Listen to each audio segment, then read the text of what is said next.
Hello, welcome to another episode of BS with Ben, where you get to build stuff with Ben. So I'm doing some cosplays and I need to make some chainmail. And anybody who has a 3D printer will have a bunch of these sitting around. You have the extra filament left around and it's kind of annoying. Well, came up with two different methods to make chainmail using it. One using the printer and one without. Stick around and I'll show you how to make chainmail.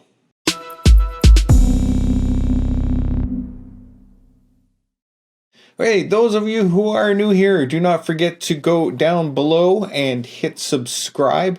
Also, feel free to leave any comments. Slag me if you really have to, but I'd rather have some constructive criticism and or some great ideas from you guys. I need some chainmail for my cosplay or some helmets that I'm making, and I found that the 3D printed ones where everything's printed in place is okay, but they don't really hang all that well, and I don't think it looks that realistic. So I figured, well, how else can I get rid of some of this extra filament? Like, I've got lots and lots of rolls of these little extra pieces. First thing I figured out is that you can heat the filament up inside of a bowl of hot water, and you can wrap it around a mandrel and make these little springs.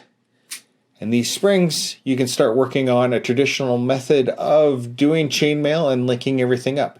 First thing we're going to do is we're going to grab a bowl of water. We're going to toss it into the microwave. We're going to heat it up till it's just below boiling. Now, how much time that will take, that's just going to have to be up to you. But it's enough that I can still stick my finger in and not hurt too much. It's pretty warm.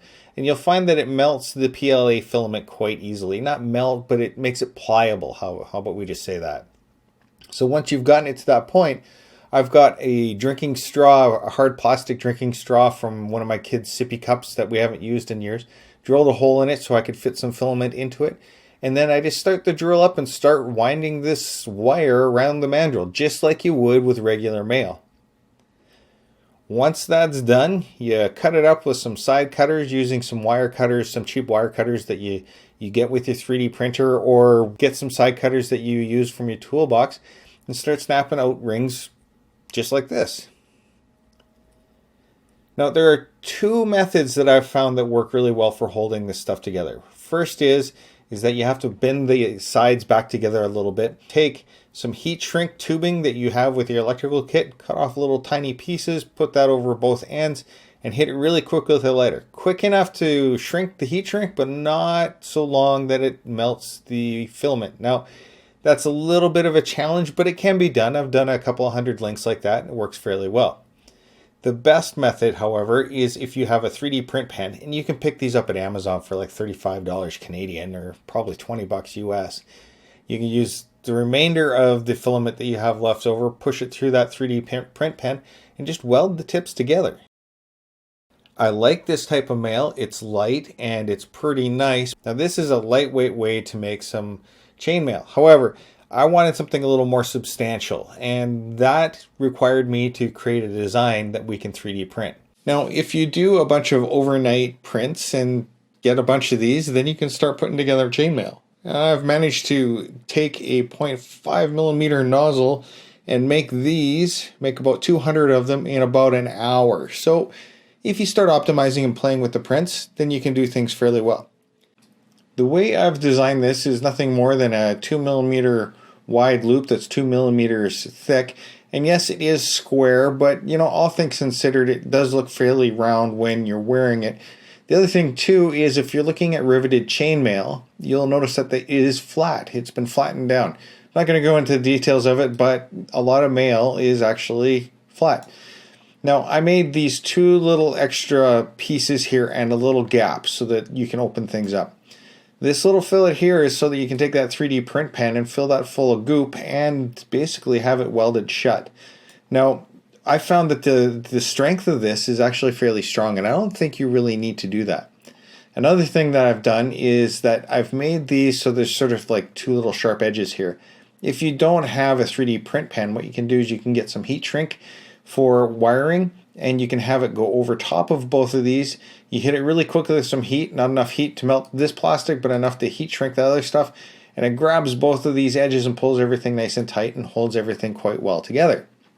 Now, I'm going to share the file or the link to the file down below. Don't worry, you can get these. And It's not that big of a deal. Make as many as you can on your printer bed. I've got a fairly large artillery printer with a 300 by 300 by 400 print area, so it allows me to make about 200 in a shot. So now that we've printed off a bunch of these, it really comes down to snapping them together. You just basically throw a bunch onto the bamboo skewer and start looping them. I'm not going to describe to you how to do the linking of the chainmail. There's a million videos out there of people that are way better than I am at this, and you don't need to have my rig to do this. It just made things a little faster for me. Now, one thing I found is that these rings are springy enough that you really don't have to weld the ends together. It holds together quite well. But if you really want to, that little chamfer that I put in there, that allows you to put a little weld bead down. And the same thing applies with heat shrink tubing. You can take some heat shrink tubing, put it over the ends of that, heat it up, and it'll pull everything together if you don't have a 3D print pen. So most of the purpose of this is just to show you that you could take the end of the roll of your filament and you can make a whole bunch of chainmail based off of that using 3D printing.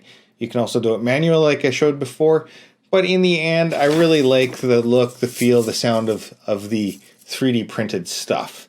And you get to use up all this stuff. If you're not into cosplay or making chainmail, I'd be willing to bet that if you're nerdy enough and have a 3D printer, you've got friends that do cosplay. They would love for you to hand them bags of chainmail, unlinked chainmail links to play with. In fact, it would probably make an awesome present for a lot of these guys. Now, if you don't have a 3D printer but you're a cosplayer, the same thing applies in the reverse. There's a very good chance that you have a nerdy friend who does have a 3D printer, which also means that he has a bunch of this, and it means that you can get a bowl of hot water and make a bunch of these little tiny links and start snapping them together. Hopefully that's helped you out. You can make chainmail for your cosplay now, super cheap, easy, and fast. So, hey, have some fun. Don't forget to hit subscribe, and please ask anything you want down below. I'll do my best to answer, and I'll talk to you guys in a little bit.